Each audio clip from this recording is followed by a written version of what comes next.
Oi, gente! Vamos chegando. Vamos chegando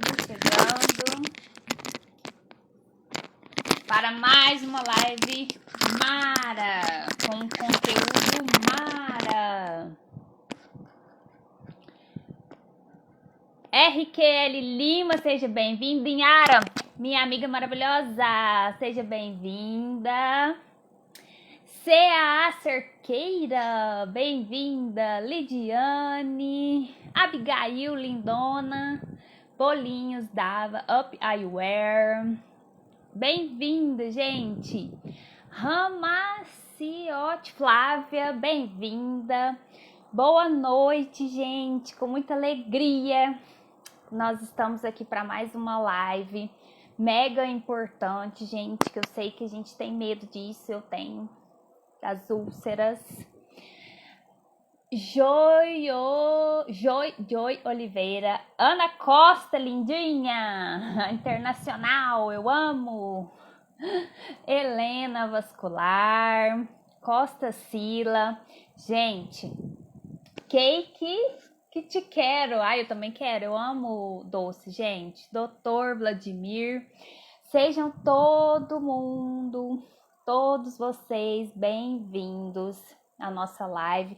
Gente, eu preparo essas lives com muito carinho, né, para fazer o convite para os profissionais, a disponibilidade de tempo, a escolha do assunto. Doutor Leonardo Garcia, seja bem-vindo, meu gatinho.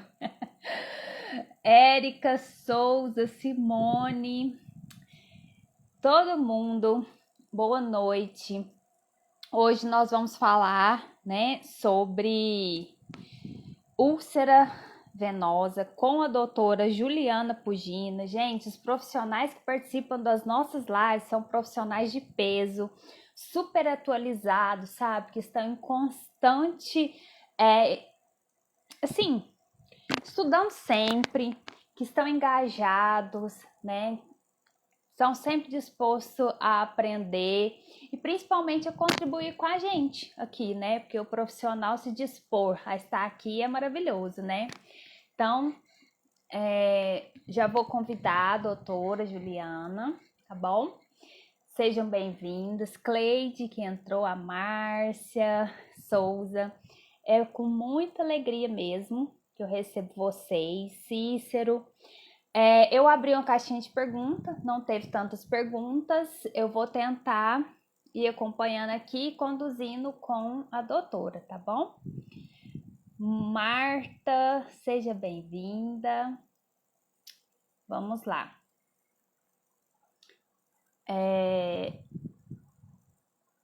A gente vai falar sobre prevenção, como acontece essas úlceras. Meu pai, em especial, tem problema com úlcera venosa, então a gente tem que cuidar, porque é realmente uma coisa que acontece. Tainara, bem-vinda. Loja JM Imports.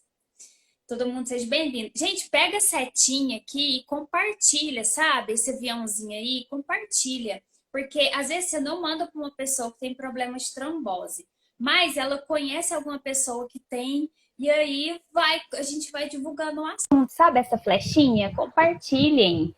Oi, doutora. Olá, Thalita, tudo bem? Eu estou bem, graças a Deus. E você? Tudo ótimo também. Então tá bom. Estava dando as boas-vindas pro pessoal, né? Que é um assunto mega importante para a gente, esse tema. Gente, a doutora Juliana já esteve conosco outras vezes, ano passado, falando sobre as meias compressivas. E qual outro tema? O tratamento, os tipos de tratamento, os tipos de tratamentos para as varizes. Né? De varizes. Isso. Então, ela já esteve com a gente, tá? E, doutora, sempre tá chegando uma gente nova aqui, é tão bom isso, aí eu gostaria que você se apresentasse, falasse um pouquinho de você, para depois a gente iniciar o tema, tá bom? Bom, meu nome é Juliana Pugina, eu sou cirurgiã vascular, eu moro aqui em São Paulo, tenho uma clínica aqui em São Paulo que é o Instituto Circular, que é uma clínica voltada exclusivamente para o tratamento do doente venoso, que tem doença venosa, né? Então, dentro da vascular, eu me especializei nessa parte do paciente que tem alterações das veias, né? Tanto das veias profundas, das tromboses, quanto principalmente das varizes, que é ainda mais comum como doença, né? São doenças muito comuns, tanto a trombose quanto as varizes são doenças extremamente comuns na nossa população. Eu me formei em medicina na Unicamp, fiz minha residência médica em cirurgia geral e cirurgia vascular na USP, no Hospital das Clínicas, e fiz doutorado também na USP e defendi tese ano passado. E a minha tese, a minha linha de pesquisa era em úlcera venosa, que é o tema que a gente vai falar hoje, que é o tema que eu mais estudei, que eu mais sei, que eu mais me dedico até hoje em termos de estudo e de atualização. Então é um tema que eu tenho bastante conforto aí de esclarecer as dúvidas das suas seguidoras, dos seus seguidores. E é um assunto super importante que para mim é muito caro, né? Até você repostou uma postagem minha dessa semana, que foi do nosso projeto lá no Instituto, que é de cuidar dessas pessoas com úlcera venosa, porque estudando a úlcera venosa, eu vi o quanto que as pessoas eram tratadas de forma inadequada, até por mesmo recebendo auxílio médico, tudo. Muitas vezes esses médicos não estavam preparados para lidar com o paciente da úlcera venosa, tinham dificuldade nesses pacientes. Aí eu recebia pacientes, às vezes, com 10, 15, 20, até 40 anos de ferida na perna, sem conseguir resolver essas feridas.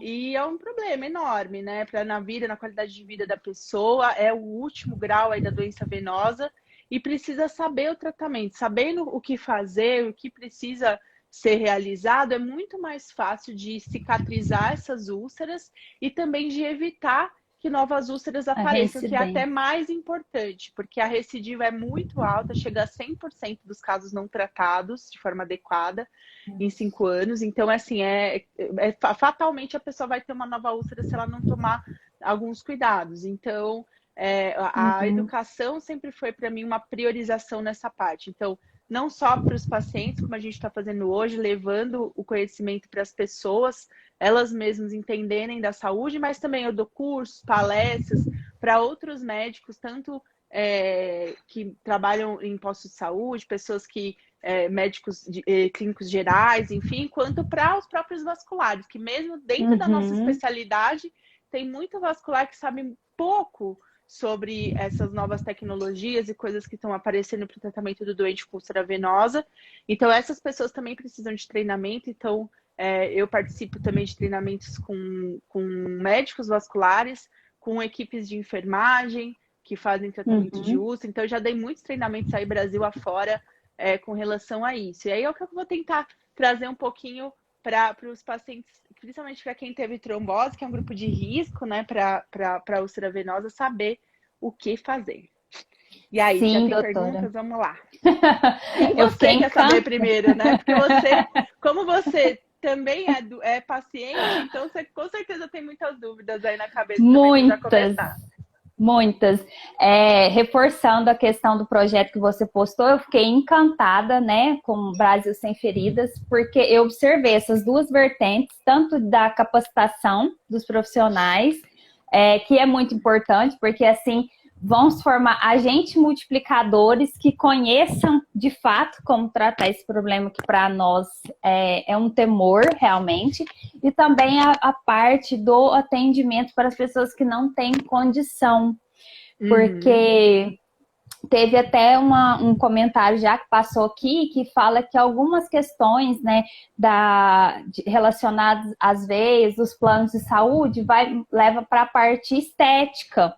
E às vezes, para a gente conseguir determinados tipos de tratamento, a gente precisa derrubar uma barreira burocrática para poder conseguir se tratando de convênios, né? SUS, então, aí é outra história, mas eu fiquei encantada, fiz questão de repostar, né? E muito contente de tê-la aqui com a gente, porque é um trabalho assim, muito legal que é muito importante para nós. Sobre as perguntinhas, eu fiquei assustada, porque eu abri a caixinha de perguntas e assim, não teve pergunta. E aí a gente é igual na escola, né? Ou a gente sabe tudo ou não sabe nada.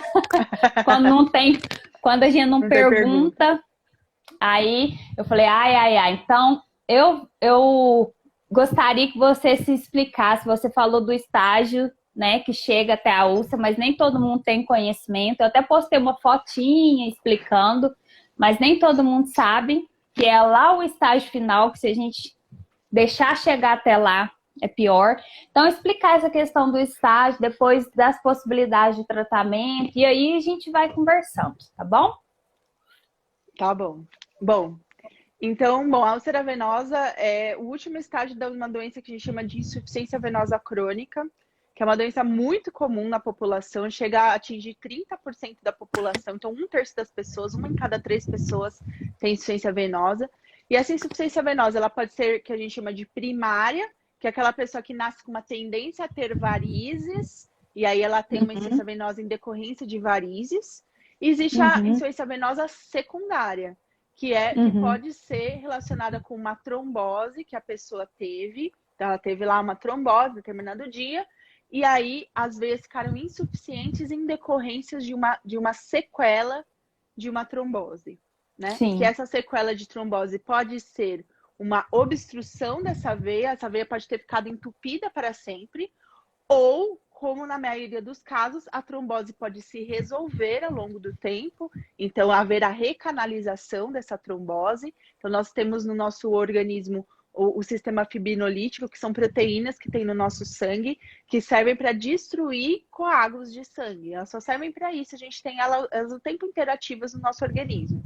E quando se forma um coágulo, esse coágulo ele vai sendo destruído por esse sistema fibrinolítico, em 80% dos casos. Em 20% dos casos, essa obstrução pode permanecer e aí a pessoa ficar com obstrução. De qualquer forma, tanto no caso da recanalização ou da não recanalização, vai ter alguns sintomas parecidos. Por quê? Vai ser uma dificuldade do sangue retornar de volta para o coração, né? As veias são vasos que fazem o retorno do sangue. Então, toda vez que você ouve veia, você está ouvindo retorno para o coração. Quando a gente está pensando em ida do coração para um determinado órgão, a gente fala de artérias, que daí são outras doenças, outras coisas, que é aquele negócio de não posso comer gordura, que não vou entupir, as artérias do coração vão infartar. Isso é a parte de arterial. O que a gente está falando é retorno do sangue. Esses coágulos que se formam geralmente não tem a ver com essa história de gordura, de que eu não fiz exercício físico, porque eu comi XPTO. Geralmente a trombose tem outras causas, né, que a gente pode falar depois. Mas voltando para o assunto da úlcera, tanto o paciente com trombose quanto de varizes podem desenvolver a úlcera venosa, que é o último grau dessa doença. A gente divide uma classificação dessa doença em 6 estágios. E o 6º estágio é a úlcera venosa aberta. É uma ferida aberta na perna, uma ferida mesmo, que ali perdeu a pele e tal, tem exposição, né, do tecido ali, a gente chama de úlcera venosa. Para chegar na úlcera venosa, a gente tem esses outros estágios. O primeiro estágio é a pessoa que tem alguns vasinhos na perna, algumas varizes bem fininhas. O estágio número 2 é a pessoa que tem varizes mais grossas, já visíveis, que podem ser tanto de causa primária quanto secundárias a uma trombose. O CAPC3, que é o terceiro estágio, é a pessoa que já tem inchaços nas pernas, que daí já começa a ter as complicações. Começa com isso, a dificuldade do sangue voltar, começa a ter inchaço, peso, dor, cansaço na perna. E depois esse inchaço, ele começa a levar alterações no tecido celular subcutâneo, na gordura que a gente tem embaixo da pele e na pele. E aí vai para o 4º estágio. O 4º estágio são alterações de pele em decorrência dessa dificuldade de retorno do sangue. Então, é a dermatite ocre, que é quando fica escura a pele, fica aquela perna preta. Que a pessoa, às vezes, vê uma pessoa que teve trombose e fala, essa pessoa teve trombose, eu teve erisipela, eu tenho isso, eu tenho aquilo. Mas o nome técnico disso é dermatite ocre, que é uma consequência da insuficiência venosa, que a isso leva uma inflamação crônica nos tecidos, que culmina no aparecimento da úlcera. Então, quem já está com a perna manchada, já está com o primeiro passo para ter a ferida. Uhum. Então, isso é uma coisa super importante, que às vezes a pessoa não dá atenção para a dermatite ocre. Mas a dermatite ocre é uma coisa que quando a gente olha uma perna do paciente com dermatite ocre, a gente já sabe que aquele paciente é paciente de risco para úlcera. Uhum. Principalmente o paciente de doença secundária, que é o paciente que teve trombose. Porque geralmente a insuficiência venosa no paciente que é pós-trombótico, ela é mais grave do que o paciente de varizes. Para o paciente de varizes chegar a ter ferida, pode acontecer, e é comum até. Porque muita gente tem varizes, então em número acaba sendo comum. Mas em porcentagem da quantidade de pessoas que têm só varizes e vão ter feridas é menor do que a pessoa que teve uma trombose, principalmente tromboses extensas acima do joelho. Uma trombose abaixo do joelho é menos complicada, mas quem teve trombose de veia femoral, de veia ilíaca, trombose de cava, trombose bilateral, então são pessoas que têm maior risco de evoluir com uma ferida. Por isso que tem que ficar atento a essas modificações e saber como cuidar disso para que isso não evolua para uma síndrome pós-trombótica grave, com uma alteração como uma ferida, por exemplo, que daí é muito dramática no paciente que tem trombose. Porque no paciente de varizes e que tem o sistema venoso profundo normal, eu vou lá, arranco as varizes das pessoas e resolvi o problema. Agora, o paciente que teve trombose, eu não posso sair lá e arrancando a veia femoral, que é a veia principal da perna do cara. Então, eu preciso, primeiro, evitar que ele tenha complicação ao longo do tempo, porque depois que a úlcera aparece no paciente pós-trombótico, é mais difícil de tratar. E aí, várias coisas a gente vai ter que avaliar nesse paciente para fazer o tratamento, enfim. É isso, mais ou menos, um overview aí da insuficiência venosa dos graus de tratamento. Perfeito.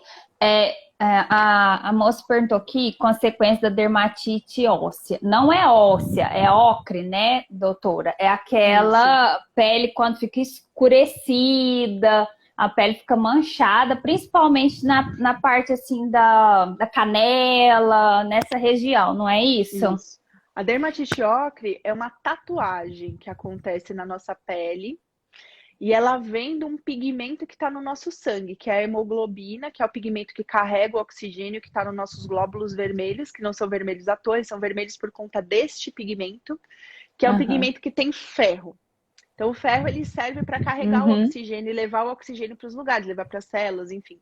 Então, ela chega lá no pulmão, o glóbulo vermelho passa por ali perto do ar e o oxigênio gruda nesse ferro. E aí, essa ligação química é que vai fazer com que o glóbulo vermelho consiga levar o oxigênio para os lugares. Muito bem. Quando a gente tem uma dificuldade do sangue retornar, ele vai ficar ali parado, concorda? Ele vai conseguir voltar. O que vai acontecer? Ele vai começar a procurar outros caminhos para tentar voltar, e às vezes ele vai por veias que são veias que não estão capacitadas, não tem um tamanho adequado para aguentar uma quantidade grande de sangue, e aí essas veias dilatam, e aí é o que aparecem as varizes. E se mesmo essas veias não estão dando conta, o que acontece? Esse sangue parado ele vai começando a sair, vai começando a sair água de dentro do vaso para o tecido celular subcutâneo, para a pele, então vai criando inchaço. Primeiro passo, o inchaço, vai saindo água. Depois, fica tão tempo que o sangue está ali parado, que começa a sair as células de dentro do vaso sanguíneo, vai para fora. Elas começam a ir para os tecidos celulares subcutâneos. Elas começam a procurar uma saída e as saídas vão para o lado errado, que elas vão lá para dentro da pele e da gordura embaixo da pele. E quando essa célula sai do sangue, ela morre. Só que esse pigmento de ferro, ele não consegue ser absorvido, ser comido ali pelas células do nosso sistema imunológico, que fazem essa reciclagem do que morreu ali. Esse pigmento fica preso ali. E então ele causa uma tatuagem de dentro para fora. O ferro é marrom, né? Você vê uma coisa de ferro, assim, sem pintura, é marrom. E esse marrom do ferro é que causa essa mancha marrom na pele, que começa com pequenas pintinhas, assim, que depois vão se Isso que eu ia falar. e vira uma mancha preta desse tamanho, que é muito difícil de ser tratada, muito difícil de ser tratada do ponto de vista dermatológico. Então, depois que manchou a perna, gente, é difícil de cuidar. E se mesmo sem cuidar da mancha, não ligo para a mancha. Se você não cuidar disso, aonde estava a mancha vai abrir uma ferida, porque além das células vermelhas, saem também células da defesa que criam processos inflamatórios nesse tecido. E aí, esse processo inflamatório culmina no aparecimento da ferida. Então, essa inflamação crônica, ela é deletéria ali para aqueles tecidos e vai fazer com que uma batidinha que você der ali não vai cicatrizar. E tem ferida que aparece espontaneamente, mesmo sem a pessoa machucar. Porque a pele está tão frágil, tão sensível, que ela ulcera sozinho. Então, esse é um estágio que a gente já chama de pré-úlcera, quando está escurecendo. Então, se sua perna começou a aparecer essas pintinhas pretas, está mais escurecida, aí já tem que, correr atrás para não ter ferida. Porque o tratamento... Tem um personagem passando aqui. Gracinha. Então... Resumindo, a gente tem que dar importância para essas manchinhas, para esses sinais que vão aparecendo antes de chegar a uma gravidade. E eu achei essa colocação de falar assim que nós já temos um cuidado de evitar atividades de impacto, né? Justamente para não lesionar. Mas se a gente não cuidar, pode, inclusive, aparecer espontaneamente. Então, esses 2 pontos é muito importante a gente ter essa atenção. Teve uma pergunta aqui, saber se tem alguma diferença de incidência ou vulnerabilidade maior em questão de gênero, mulher ou homem, ou não tem essa questão para esse caso de dermatite e essa evolução para a úlcera?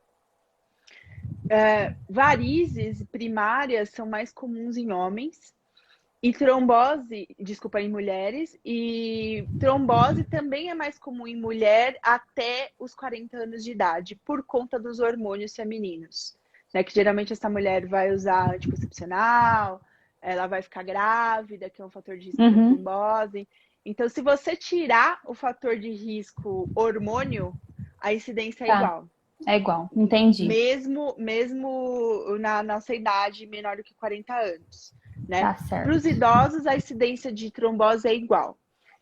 Então, eu estou falando da incidência da doença porque a progressão da doença é independente. Né? Então, não é mais homem ou mais mulher que progride para a doença grave. Mas o fato de ter a doença e cuidar de uma forma inadequada, enfim, ao longo do tempo, pode levar à complicação. Então, depende da incidência da doença e da faixa etária que você está falando, né? Mas acomete tanto os homens quanto as mulheres, esse problema. E a progressão do problema também acomete tanto homens quanto mulheres. Tem um pouquinho mais de doença crônica grave em homens, proporcionalmente. Não sei se é porque eles geralmente têm a tendência a tratar muito precocemente. Custosos. Né? Talvez tenha isso, mas isso é visto em várias populações, mas não é muita diferença. Não é uma coisa que a gente vê, que a gente leva em consideração. Você é homem, então você tem mais chance de ter isso. Não é uma coisa que a gente leva em consideração. Certinho. A Ana Costa perguntando questão de ter dor, se além da questão da cor, né, que a gente percebe essa alteração, se tem alguma questão de doer ou não doer, se tem uma sensibilidade ou não. Ela falou que não sente nada, onde que ela já observou algumas manchinhas e que não sente. Alguma coisa relacionada a isso?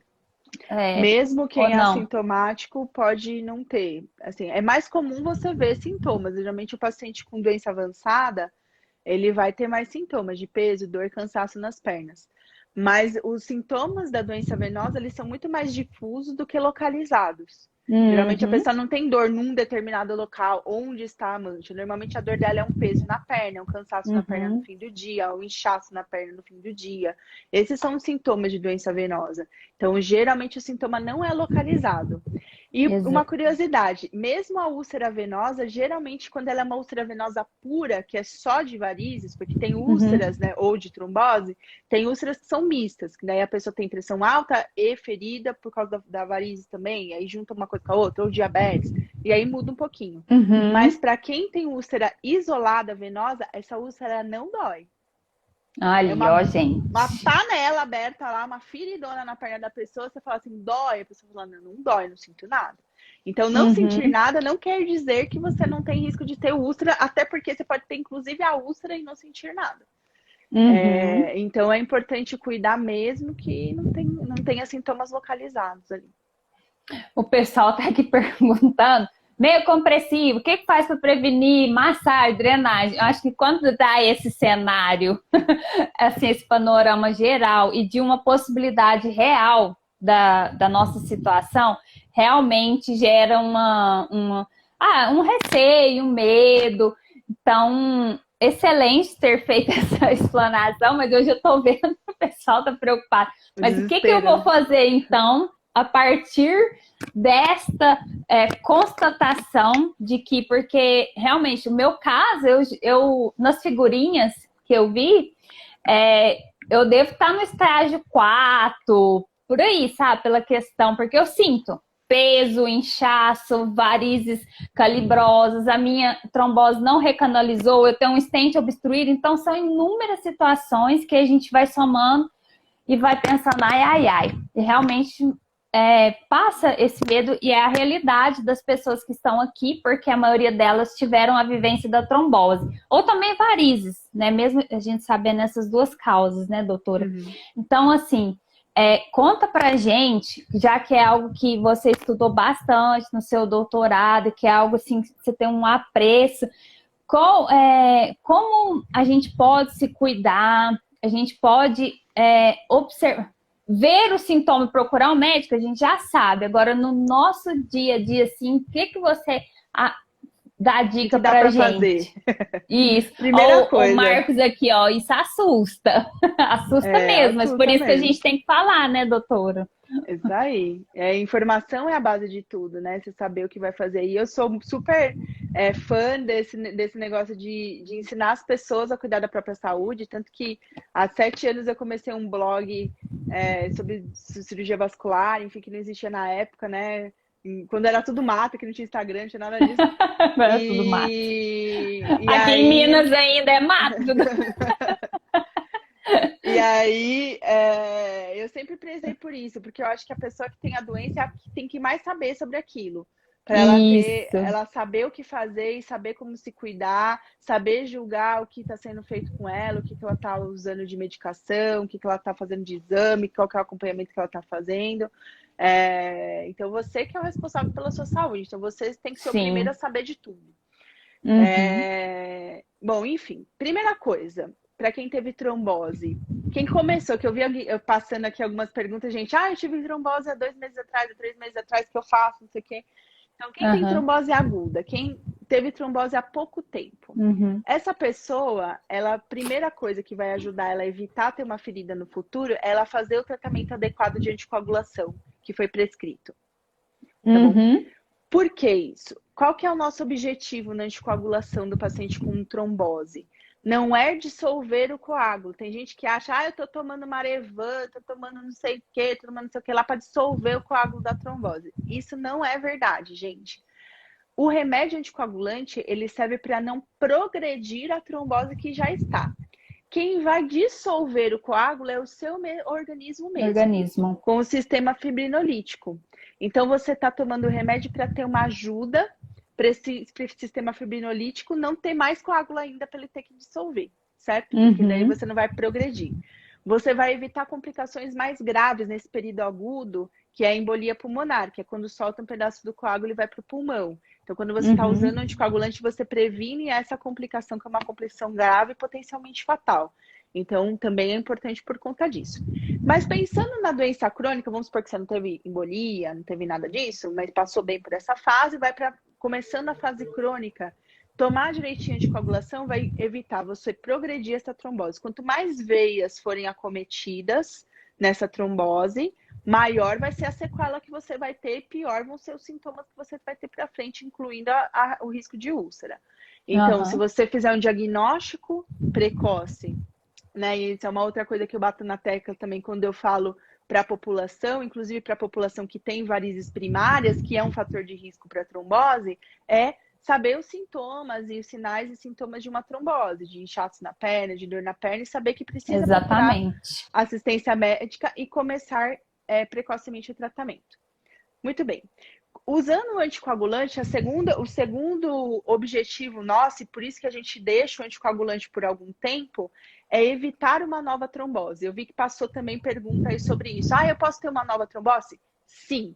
Quem teve Sim. trombose tem mais risco de ter trombose, mesmo que você fez milhões de exames, não tem trombofilia, não tem outros fatores de risco, mesmo tendo sido uma trombose provocada, você tem mais risco de ter trombose. Lógico que quem tem trombofilia, mais risco ainda. Quem teve trombose não provocada, às vezes não achou motivo, mas também não foi por causa de uma cirurgia que fez, ou porque quebrou a perna, ou porque fez uma viagem. Teve trombose do nada. Estava em casa um belo dia e tive uma trombose. Espontâneo. Isso é uma trombose espontânea. Isso é um fator de risco para a gente pensar que você tem muito mais chance de ter trombose do que uma pessoa que nunca teve.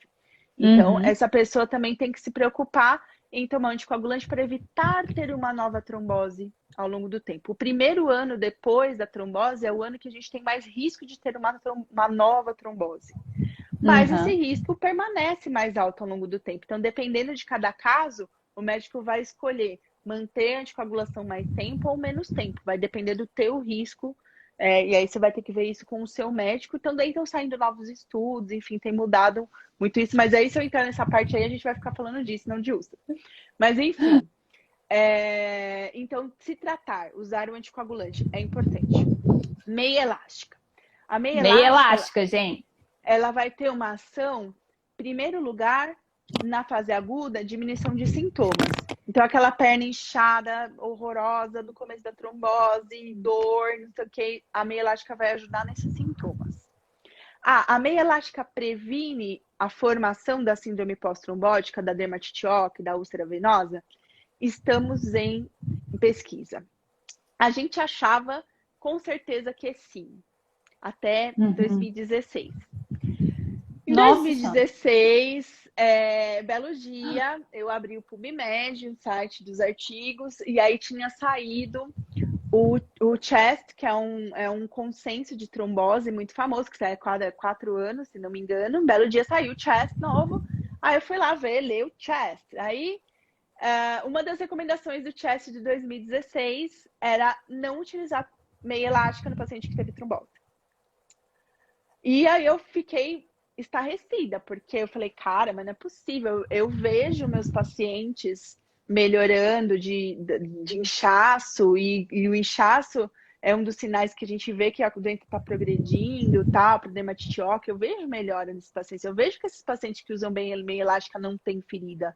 Da onde que esses caras tiraram isso? Meu Deus do céu, essa recomendação. Porque a partir do momento que sai num guideline internacional desse peso, uma recomendação como essa, alguns médicos vão simplesmente parar de prescrever meia elástica para os seus pacientes, né? Então é uma responsabilidade muito grande. Eu fui atrás para saber da onde que eles tinham tirado essa recomendação. E essa recomendação saiu de um estudo que foi publicado em 2014, se não me engano, no British Medical Journal. É um estudo que chamou SOX. E eles fizeram uso de meia elástica em paciente pós-trombose durante 2 anos e não viram diferença estatística entre você usar meia elástica e você não utilizar meia elástica. Então, os pacientes tiveram a mesma quantidade de dermatite ócrea, tiveram a mesma quantidade de úlcera do que o paciente que não usou. Enfim. Aí eu falei, nossa, que coisa estranha, vou ler o artigo com mais detalhe. E aí, o que eu percebi nesse artigo e qual que é a crítica que se faz em cima dele? A adesão dos pacientes à meia elástica foi muito baixa nesse estudo. Foi menos de 50%. Então, menos de 50% dos pacientes usou a meia elástica da forma como ela deve ser utilizada. Os estudos que a gente tinha anteriormente eram estudos muito menores, de 30, 40, 50 pacientes. E eles viram benefício do uso da meia elástica. Só que nesse estudo que tinha 580 pacientes, é um estudo imenso, não viu diferença. Porém, a adesão foi muito baixa. Só que na hora que você vai fazer uma análise estatística, que a melhor evidência científica que a gente tem chama meta-análise, que é quando a gente pega vários estudos, junta todos eles e faz uma estatística em cima todos esses resultados de uma vez. Quando esse artigo ganha peso. Exatamente. 500 pacientes em cima de 3, de 30, de 50, ele ganha muito peso. Então, as meta-análises saíram desfavorecendo o uso da meia elástica. E aí, por isso que saiu essa recomendação no CHESS, e é por isso que eu fiquei super assustada e fiz um artigo no meu blog falando sobre isso, e eu recomendando utilizar. Falei, olha, vai sair novos estudos, porque não é possível a gente ver isso na prática clínica como uma coisa boa. E aí, ao longo do tempo, saíram realmente novos estudos sobre isso, né, do uso da meia elástica, outros estudos mostrando benefício também estudos grandes. Então, o que eu digo para vocês, cientificamente, ainda é um território nebuloso, porque tem resultados conflitantes nos estudos. O que eu vejo na minha prática clínica, que vale muito a pena usar, não só para diminuir a incidência das complicações, mas também para o bem-estar do paciente. Bem-estar, isso que eu ia falar. Que se acostuma a utilizar a meia elástica com frequência legal, usar todos os dias, tudo, ele é um paciente que tem uma qualidade de vida muito melhor, tem muito menos dor na perna, muito menos inchaço, e sem dúvida isso vai impactar no aparecimento de complicações. Eu tenho essa visão, e eu acredito que ao longo do tempo outros estudos vão mostrar com menos vieses, vão mostrar essa coisa que a gente vê na prática clínica. Agora, o paciente que já tem as complicações, que já tem a dermatite ócrea e principalmente o que já tem úlcera, esse sim. A gente tem a melhor evidência científica que existe para o uso de compressão elástica hoje, existente na ciência, na flebologia, é para o paciente com úlcera. Ou que está com a úlcera ou que já teve úlcera. Esse paciente, a gente tem evidência científica clara de que a compressão evita o aparecimento de uma nova ferida naquele paciente que já cicatrizou e cicatriza a ferida que está aberta. Então, o ponto principal do tratamento do paciente com úlcera venosa é a compressão. Eu acho que essa parte da prevenção ainda vai faltar um pouco de evidência científica clara, mas se você extrapolar o resultado, por exemplo, um paciente que já teve ferida, se a gente tem uma evidência científica muito alta de que esse paciente usando a meia não vai ter uma nova ferida, a gente pode extrapolar isso para o paciente que está ali começando a complicar. Então, por isso que para todos os pacientes, eu, Juliana Pugina, para os meus pacientes de síndrome pós-trombótica, indico o uso de meia elástica. Qual compressão? Depende do caso, tá? Sim, se você for outra olhar, coisa que é muito particularizada. Um paciente de síndrome pós-trombótica, quase que todos os artigos vão utilizar uma meia de alta compressão, que é uma meia 30 a 40 milímetros de mercúrio. Por que nem sempre eu prescrevo isso? Porque é muito difícil de usar. A 30 a 40. Ela é muito difícil de colocar. Então, para o paciente que já tem dificuldade, você indicar para ele, ó, toma essa receita aqui com uma meia 30 a 40, vai lá, se vira, é um paciente que não vai usar. Então, eu prefiro que ele use alguma coisa que não use nada. Então, esse paciente inicial, para se acostumar com o uso da meia, para se acostumar a colocar a meia, tudo isso, precisa começar com uma meia mais tranquila. Uma meia 20 e 30, por exemplo, que é uma meia muito mais fácil de colocar, que vai dar um conforto médio aí, dependendo do sintoma que o paciente tem, vai ser suficiente para ele viver bem e se sentir bem.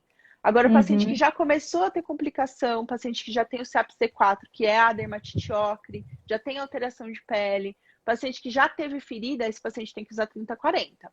Senão ele vai ter recidiva. Principalmente paciente de síndrome pós-trombótica. Porque a arma grande que a gente vai ter no paciente de trombose para o tratamento vai ser a compressão. Porque em alguns casos, como é o seu caso, né, Thalita, que você já me contou, e o caso de muita gente que não recanalizou o sistema profundo, eu não tenho como operar varizes nesse paciente. Sim. Né? Então, para o paciente, você tem trombose, já tem trombose há algum tempo, como que você vai saber se você pode fazer algum tratamento além da meia elástica? Lá com o seu médico, você vai fazer um exame de ultrassom Doppler. O ultrassom Doppler é o nosso exame carro-chefe para isso. A gente vai ver o sistema profundo e vai ver se ele recanalizou. Então, depois de um tempo que você tomou o seu anticoagulante, depois de 3 meses, 6 meses, 1 ano, dependendo do tempo que o seu médico te prescreveu, ele vai pedir um novo ultrassom Doppler. E nesse ultrassom Doppler, ele vai avaliar se esse trombo, se esse coágulo recanalizou ou se ele está lá ainda. Quando recanalizou, quando tem recanalização do sistema profundo, mas ficarem algumas varizes do sistema superficial, porque vocês imaginam que o sistema profundo ele carrega 80% do retorno do sangue e o sistema superficial só 20%. Se você tem o entupimento do sistema profundo, o que vai acontecer? O sistema superficial vai ter que suprir esse sistema profundo que está entupido. Só que ele não aguenta, porque ele só carrega 20%. Então, na maioria dos casos de trombose, de síndrome pós-trombótica inicial, a pessoa tem varizes, que são secundárias a essa trombose. Essas varizes, elas podem ser tratadas. Né? Tem gente que acha, eu tive trombose, então eu não posso tratar essas varizes. Não é verdade. Na maioria dos casos, em 80% dos casos, tem recanalização da trombose. Então, ela pode tratar as varizes. E se ela não tratar, ela pode ter uma complicação. Que a gente vê que quem tem varizes junto ali com a síndrome pós-trombótica tem mais ainda complicação. Então, se você tem um sistema venoso profundo pérvio, né, mesmo que ele esteja insuficiente, que as válvulas de dentro do sistema venoso não tenham sido destruídas por esse processo da trombose, mesmo assim, se você tiver varizes e tratar essas varizes, você vai ter menos chances de ulcerar. Então, se você for um candidato a tratar essas varizes, se tiver um sistema venoso pérvio, você deve tratar essas varizes. Como? Com cirurgia, com espuma, com laser, independente do tratamento. É importante a gente tirar essas veias que estão ruins, que foram sobrecarregadas e ficaram com a parede doente. Isso ajuda a não progredir para uma ferida. Mas o paciente que tem doença no sistema profundo sempre vai ter que usar a compressão elástica, porque ele nunca é um paciente que vai ficar zerado depois de uma cirurgia de varizes. Nunca vai ser aquele paciente que, não sinto nada na perna, não sinto dor, não sinto inchaço, não sinto nada, isso é maravilhoso. É difícil. Geralmente, esse paciente que teve uma trombose maior do joelho para cima é um paciente que sempre vai ter algum sintoma nessa perna. Não tem jeito. Mas os sintomas melhoram muito com a cirurgia de varizes quando é possível e também evita a progressão do problema. Mas quem tem o sistema venoso profundo ocluído, fechado, aí a gente não pode tirar as varizes. Porque você vai ser o único caminho que o sangue vai ter que fazer para fazer o retorno. Voltar. Então, daí a gente não tem como tirar. Então, daí a pessoa tem que conviver com essas varizes e o tratamento que ela vai ter para evitar a complicação, o único vai ser a compressão elástica. E aí essa pessoa é uma candidata a usar a 60-30-40. E sobre a questão da meia elástica, né? A gente deu para compreender bem, mas estão perguntando aqui se a 3/4 é eficiente com a maior. Aqui, ó, 3/4 é a mesma eficácia da perna inteira ou a meia calça, porque realmente essa é uma dúvida que surge, né? E esclarece rapidinho pra gente, que eu acho que já está quase acabando. Bom, isso assim, a maioria dos estudos que foram feitos com meias elásticas foram feitos com meias elásticas 3/4. E fisiologicamente a gente sabe que o principal componente do retorno venoso é a compressão das veias na panturrilha. Então, a musculatura da panturrilha ela exerce um papel muito importante na compressão dessas veias e na ejeção do sangue de volta para o coração. Então, o mínimo necessário é a 3/4. Eu, na quase que totalidade dos pacientes, prescrevo meia 3/4. Quando que eu não prescrevo meia 3/4? Primeiro, paciente que tenha inchaço do joelho para cima. O paciente fala assim, a minha perna incha como um todo, da virilha até o pé. Que é a minoria dos casos, é muito raro isso acontecer, mas tem gente que tem. Então, nesse caso, eu prescrevo o paciente meia 7/8 ou até meia calça. Pacientes que têm varizes muito grossas do joelho para cima, que são varizes que eu não consiga tratar. Se é um paciente que eu for tratar, que eu vou tirar essas varizes, também não vai ter que ficar usando meia 7/8. Eu posso passar ele para uma meia 3/4, porque tratou aquelas varizes. Agora, quem tem varizes grossas de coxa, às vezes a meia 3/4 dá roteia aqui embaixo. Aí pode aumentar o risco de flebite, enfim, ou até mesmo incomodar durante o dia. Então, às vezes o paciente até se sente melhor com uma meia 7/8 ou com uma meia 3/4, nesse caso, né? Então, ou se o paciente se sente mal, ou se realmente a meia fica pegando em cima de uma variz ali, aí eu prefiro passar uma meia mais longa. Outra situação que eu prescrevo 7/8, pós-procedimento, se eu for mexer na coxa. Então, se eu vou fazer uma espuma no paciente, uma veia na coxa, e eu quero comprimir aquela veia por causa do procedimento que eu vou fazer, para aumentar a eficácia do meu procedimento, aí eu prescrevo uma meia 7/8. Então, são algumas situações. Então, meia calça, então, assim, olha, eu conto nos dedos as vezes que eu fiz uma receita de meia calça, porque meia calça é Uhum. muito difícil de usar. A Muito adesão mais é... difícil de colocar. Dói a barriga, é ruim para ir no banheiro. Imagina grávida, se a gente prescreve para grávida uma meia calça, mas a mulher vai 5 vezes no Não dá banheiro conta nem de andar direito. para tirar essa meia, para pôr a meia com aquela barriga. É impraticável. Então a meia tem que ser a meia que o paciente consegue usar. Se ele não usar, não adianta. Então não adianta eu passar uma meia que eu acho que vai ser a perfeita, mas se o paciente vai usar. Eu tenho que também avaliar a vida da pessoa, o que ela faz, que roupa que ela usa, que tipo de atividade que ela faz, para poder prescrever uma meia. Hoje a indústria oferece diversos tipos de meias, de diversos materiais diferentes, diversos tipos diferentes. Então, você avaliando a vida do paciente, a gente consegue entender qual meia que vai ser melhor e prescrever a meia mais que ele vai se adaptar melhor, né? Uhum. Entendi. Pode falar. Tem uma pergunta falando que as meias precisam ser graduadas, né? Considerando que acima do joelho não perde a pressão, as meias 7/8 ou a calça? Bom, eu sou chefe do board científico da Sigvares, que é uma marca de meia, né? Então eu tô sempre bem por dentro dessa parte do que está saindo novo de meias, porque eu dou muitas aulas para eles, tudo, e sempre também estou pesquisando sobre isso. E lá na fábrica deles também eles têm como mostrar isso, é bem bacana. É de você ver que realmente, esse que a gente vê, 30-40, 20-30, é a pressão da meia que é medida no tornozelo. No tornozelo. Então, como ela é uma meia graduada, a maior pressão que vai ter na meia é no pé e no tornozelo, e menor até chegar na perna, né? na coxa.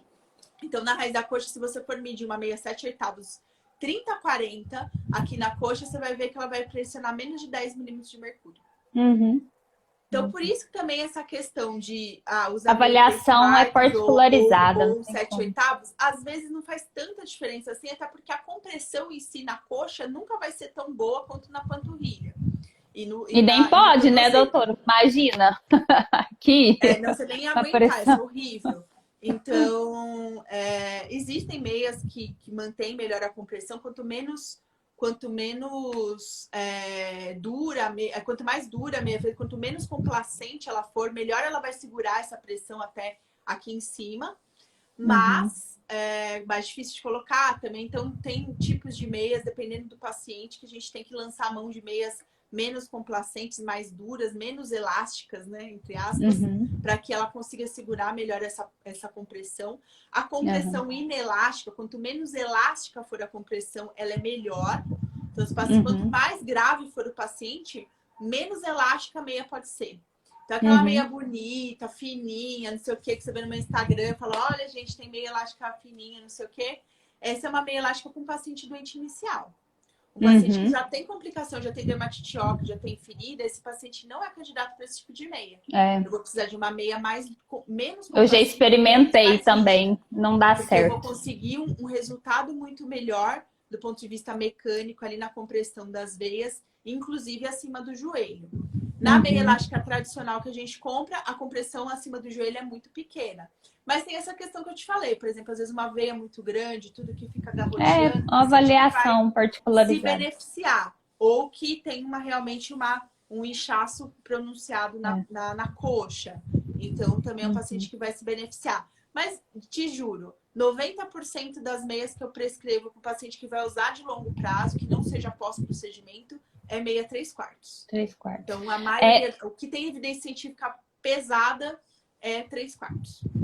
Ainda sobre as questões de prevenção, para evitar chegar no processo da dermatite ocre e até na úlcera venosa, doutora, você falou muito bem sobre o anticoagulante, nós estamos falando sobre a meia compressiva, e surgiu uma pergunta sobre a questão da drenagem, né? Que eu queria que você explicasse que precisa de liberação, principalmente para entender a fase do problema, e também que tem diferenciação daquelas massagens doidas, assim, que machuca a pele. Se a gente tem uns minutinhos, explica que é possível com a liberação do médico? Olha, todo mundo tem muito medo de fazer drenagem em paciente de trombose, porque pensa que o coágulo vai sair da perna e vai embolizar, que vai lá pro pulmão. Esse é o principal medo das pessoas em fazer uma drenagem. O que eu digo é o seguinte, mesmo o paciente agudo, né, que já está em algumas semanas de tratamento, usando o anticoagulante, esse trombo ele se estabiliza. Né? Ele vai ficando mais duro, digamos assim. Ele começa como fosse uma gelatina. Quando a gente faz gelatina, no começo ela é mais mole ali, né? Até ela gelar bem. Então, no começo ele é meio mole, aí chega uma hora que ele fica duro e uma gelatina dura. E aderido na parede da veia. Então, conforme vão passando as semanas que a gente faz o tratamento com anticoagulante, tudo isso, a gente tem um trombo que a gente chama de organizado, que é um trombo que já está grudado na parede da veia, ele não vai sair dali. Então, ele não vai embolizar mais. Então, a gente se preocupa com a embolia no comecinho do comecinho, lá na primeira semana. Então, se você já faz mais de 1, 2, 3 semanas que você está tomando anticoagulante, o risco de embolização é muito baixo.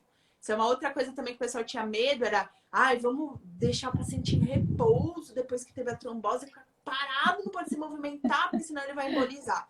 Já tem estudo mostrando que isso não é verdade. Então, liberar o paciente para caminhar imediatamente usando anticoagulante, usando meia elástica, é suficiente. Não tem aumento o risco de embolização. Isso é um ponto da massagem. Então, pode fazer mesmo que você teve uma trombose razoavelmente recente. Recomendo usar algumas semanas de anticoagulante, porque realmente o trombo fica mais estável. E ali, da segunda semana em diante, eu não vejo motivo para não fazer drenagem linfática, ainda mais sendo feita por um bom profissional. A drenagem linfática não dói, drenagem linfática não deixa roxo, drenagem linfática não acaba com você e você fica toda dolorida, nada disso. Quem sabe fazer drenagem linfática de uma forma adequada, né? Nossa, deu uma delícia, é maravilhoso. Ela vai fazer massagens nos seus gânglios linfáticos. A circulação linfática é uma circulação paralela à circulação sanguínea, que serve para a drenagem da água. Então, o paciente que está com trombose, ele vai ter uma dificuldade no retorno de sangue. Então, como o sangue não está voltando, vai sobrar muita água ali em volta dos tecidos. E é por isso que a perna fica inchada. E quem vai fazer essa drenagem de uma forma eficiente é o sistema linfático. Então, a drenagem linfática vai ajudar isso, a melhorar os sintomas. Não vai resolver a trombose e tudo, mas vai melhorar sintoma. Então, mesmo no doente que iniciou o tratamento há pouco tempo, ele vai ter benefício disso, sendo feito da forma adequada. Tá bom? E fazendo massagem de uma forma inadequada, você pode ter machucado na pele, você pode ter roxo, você pode ter trauma ali numa região, por exemplo, que a pessoa já tem uma dermatite óculos, já tem uma lipoderma de esclerose, uma pele já dura. Se machucar, pode virar uma úlcera. Então, precisa tomar cuidado, sempre procurar um profissional habilitado, que estudou para isso, que sabe exatamente o que ele está fazendo, do que procurar um salão de beleza. Não é no salão de beleza que o paciente doente faz drenagem linfática. Exatamente. Massagem modeladora, tá bom? Isso. Drenagem linfática para diminuir inchaço. Tá bom? Certinho. Doutor, foi sensacional. Que conteúdo magnífico. Muito bom, muito bom. Eu sei que, gente, ficaram muitas dúvidas aqui, mas a doutora já esteve com a gente, alguns conteúdos que ela tratou nas outras 2 lives, né, sobre procedimentos de tratamentos para varizes e também sobre as meias compressivas estão disponíveis, né? Essa aqui também vai ficar salva. Quero agradecer e estão perguntando onde você atende, eu vou te marcar aqui. Você faz teleconsulta, tá atendendo nessa modalidade? Tanto eu quanto a minha equipe, a gente tem outros profissionais lá no Instituto Circular. Então, se você puder, Thalita, marca aí tanto o meu perfil, que é a Juliana Pugina. E o Circular. E o Instituto Circular, que é a minha clínica, que tem eu e outras médicas que trabalham comigo, que também têm a mesma visão de trabalho, né? Sempre voltada para o paciente com doença venosa. A minha clínica fica em São Paulo, no bairro de Pinheiros. Mas para quem é de longe, a gente atende com teleconsulta. Para quem tem dificuldade de mobilidade, a gente tem um serviço de atendimento domiciliar também para pessoas idosas, enfim, que têm dificuldade de sair. Então tem jeito de atender completíssimo, todo mundo, né? Hoje com a tecnologia é uma coisa que facilita bastante a gente. Muito bom. Então, eu quero deixar, doutor, mais uma vez, meu agradecimento, meu carinho, a minha admiração por poder trazer esse conteúdo fantástico para a gente, né? Você vê que é algo que realmente gera uma angústia, né? E quando você falou da gente ter informação, é para a gente exercer esse papel ativo no nosso cuidado. Porque eu lembro exatamente você falar, ó, gaveta não usa meia, na outra live você falou gaveta não usa meia, somos nós que precisamos beber água, alimentar bem, fazer exercício físico, usar meia, usar o anticoagulante direitinho e fazer o acompanhamento com o médico. Eu sempre falo, gente, olha, a gente traz a informação aqui, mas não sou eu, não é o Google, não é nada. Nem você ler um artigo científico, não é isso. Você precisa ter o acompanhamento com o profissional. Ele vai ter capacidade de enxergar sua situação. Então, eu quero te agradecer, viu, doutor, mais uma vez, pelo carinho, atenção. Todo mundo aqui elogiando muito, muito, muito, muito pela sua explicação e o carinho de tratar esse assunto que aflige a gente, tá bom? E eu vou deixar marcadinho. Tanto Juliana Pugina quanto o Instituto Circular, tá? Que tem o blog, que ela falou, eu já vi no YouTube também, né? Tem o canal. Ontem a gente atingiu, vou fazer a postagem agora, atingimos 30 mil inscritos no nosso canal. Parabéns! Então, logo... Então, já subi mais conteúdos também, novos vídeos e novas coisas. Tem conteúdo sobre trombose, sobre meia, sobre varizes. Tem vídeo antigo meu que vocês vão dar risada na minha cara. Tem um monte de coisa lá interessante. Eu já vi. Então, se vocês podem navegar nessas mídias, porque tem muito conteúdo da doutora muito bom, que eu, inclusive, acompanho. Tá bom, gente? Obrigada, viu, doutora, mais uma vez. Obrigada a você. E é um prazer estar aqui com você e aguardo nossos próximos encontros. Tá bom, nós vamos pensar um tema aí pra gente conversar mais, tá bom? Boa noite, beijão, fica com Deus. Você também. Tchau. Tchau, tchau.